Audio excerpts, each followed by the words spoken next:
Hey YouTuber, this your boy G coming back to you from the 432.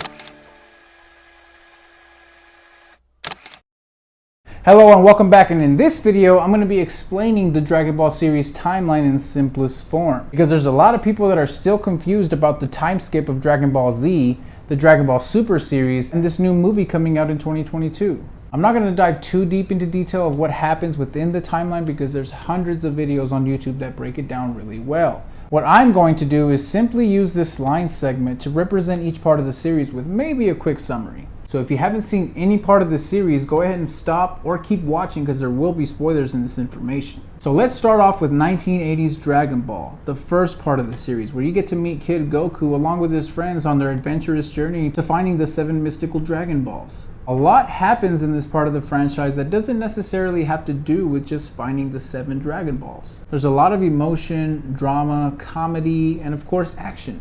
What I liked most about this part of the series was watching Goku grow up, meeting his friends, his teachers, and enemies that ultimately helped him get stronger and become the man he is today. Which leads me to my personal favorite, Dragon Ball Z, the second part of the franchise that was released in the 1990s, taking place 5 years after the ending of Dragon Ball. But this part of the series consists of 4 major sagas, which were the Saiyan Saga, Frieza Saga, Cell Saga, and the Buu Saga. Remember, I'm keeping this simple because I don't want to confuse you. So, in the Buu Saga, during its final chapters / episodes, we see everyone celebrating when peace was restored after our heroes defeated the evil Majin Buu. Before, we're given an unexpected 10-year time skip to the episode titled Granddaughter Pan, where we find out about Oob's reincarnation in the following episode, and then close the series on Goku flying off with Oob in Goku's next journey. Now before I continue, I want to remind everyone that Dragon Ball Z ended back in the late 90s. So nobody ever really knew what happened within the lost decade of Dragon Ball Z at that point in time. We were only shown what happened after Dragon Ball Z a week later in a non-canon storyline called Dragon Ball GT, a third alternate part of the franchise that was produced by Toei Animations but never had any ties to Akira Toriyama's original manga storyline. For me, Dragon Ball GT was a great series with a beautiful ending, but the reality is that the events after Goku flying off with Oob at the ending of Z and its lost decade truly remained unknown.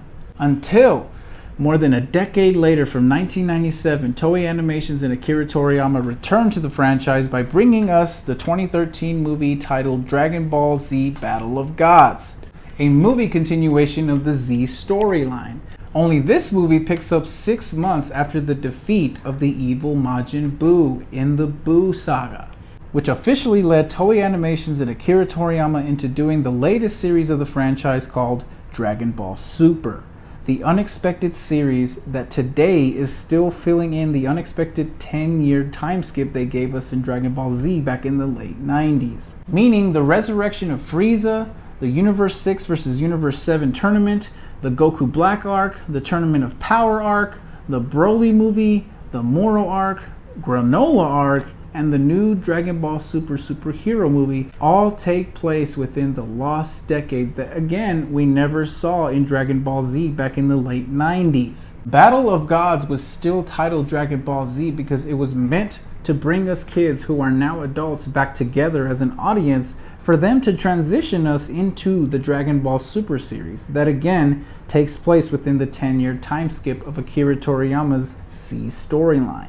So in a way, Dragon Ball Super is still technically Dragon Ball Z, because what the Super series is doing is leading us fans back to the ending chapters of Z, where again we met Goku's granddaughter Pan, find out about Buu's reincarnation in the following, and see Oob flying off with Goku in what would become Goku's next journey, leaving the timeline open for a new Dragon Ball series. Now, will they keep using Super for future franchise installments? We don't know. But what we do know is that we are definitely closing in on an Oob Saga, aka Goku's next journey, in this new movie coming in 2022, as I predicted in my breakdown video to Goku's next journey. The link will be down below if you want to check it out. But yes, Dragon Ball Super is closing in to the ending of the Z storyline to pick up where they left us off all those years ago. The new 2022 movie titled Dragon Ball Super Superhero Movie has been confirmed to be taking place after the events of the Broly movie and before the events of the 28th World Martial Arts Tournament, aka the ending of the Z storyline. So get ready folks, a lot is going to happen once this movie is released. Hopefully this quick timeline video helped you, but if you have any questions, don't hesitate to leave a comment down below. I'll be more than happy to answer, and if you're new to this channel, you can hit like, share, and subscribe and stay tuned for the next video. But for now, peace, love, and hair grease, my friends. This your boy G. I'm out.